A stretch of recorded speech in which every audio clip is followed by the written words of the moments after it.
Hello kids, it's nice to be back with you again. In our last class on kitchen layouts, we look at meaning of kitchen layouts, types of kitchen layouts, advantages and disadvantages of kitchen layouts. In our topic today, we'll be looking at importance of kitchen layouts, guidelines for kitchen layouts, factors to consider when planning a kitchen. Let's take it note again. The objective is that at the end of this lesson, you are to know the importance of kitchen layouts. You should be able to state out the guidelines for kitchen layouts, and also you should be able to list out factors to consider when planning a kitchen. Now let's start. Importance of kitchen layouts. Importance of kitchen layouts.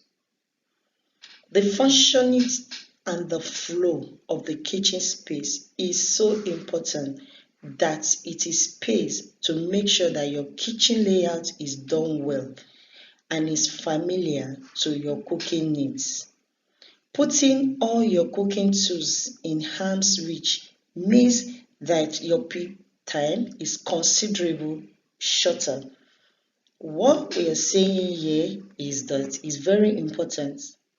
You must consider space in your kitchen. When you are making kitchen layout plan, space is very important. And also, where you are going to place all your utensils, you must also consider it also. So that at the end of it all, when you want to pick something, you should be able to pick it when you need it. You don't need to be rumble about the kitchen looking for where did I place these utensils, where is this equipment is. So it is very important when you are planning in the kitchen, you make sure you have enough space, the workflow is free, and everything is placed at your reach.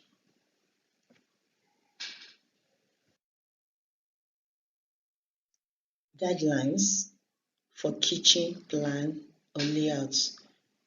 Guidelines. What can guide you when you are planning your kitchen?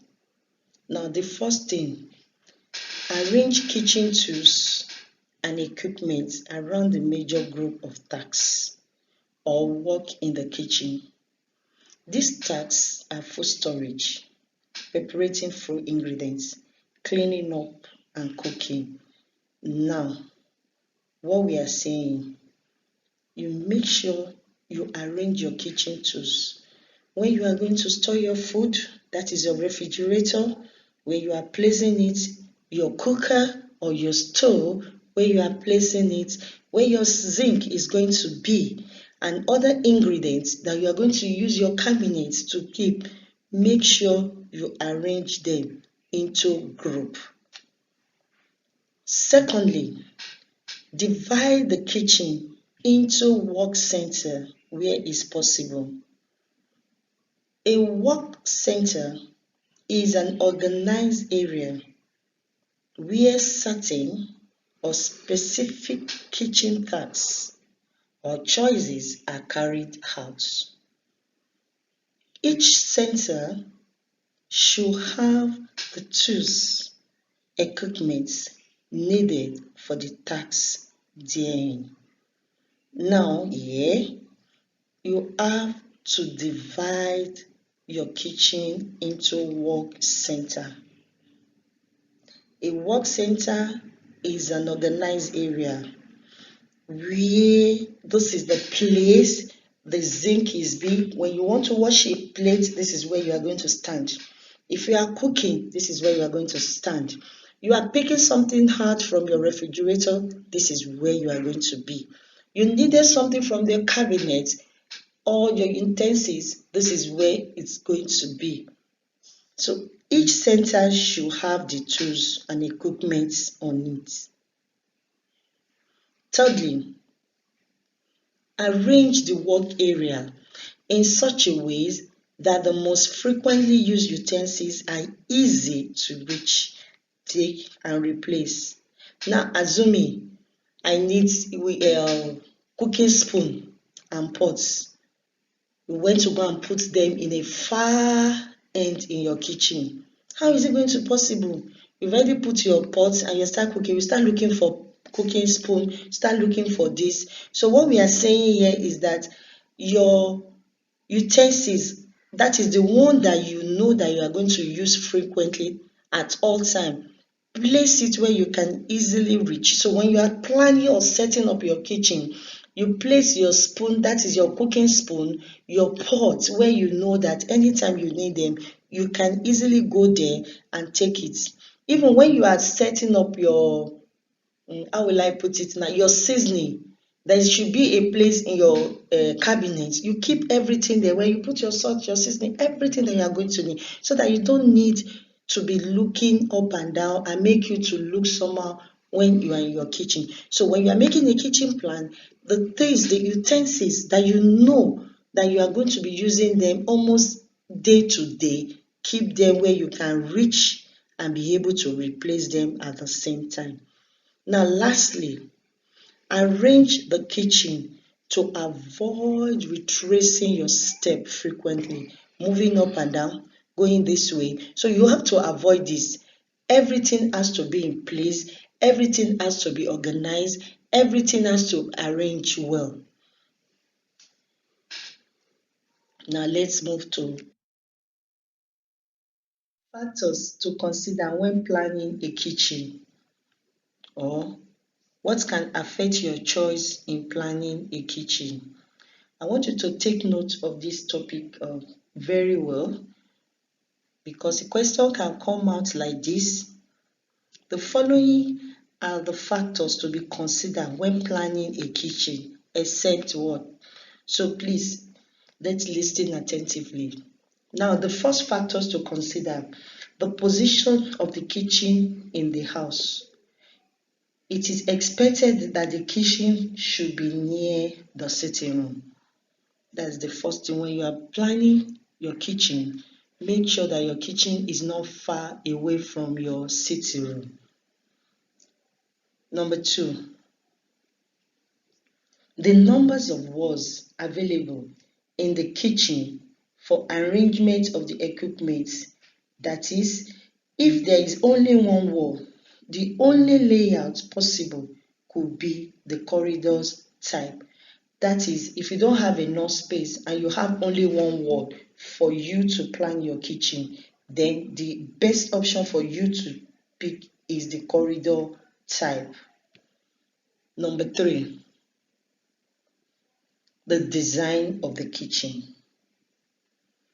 This will determine the space and the numbers of walls available for arrangement of equipment. That is, before you can make you can design your kitchen. The first thing is that you must consider the space and the number of what that is available for you to be able to arrange all your equipments.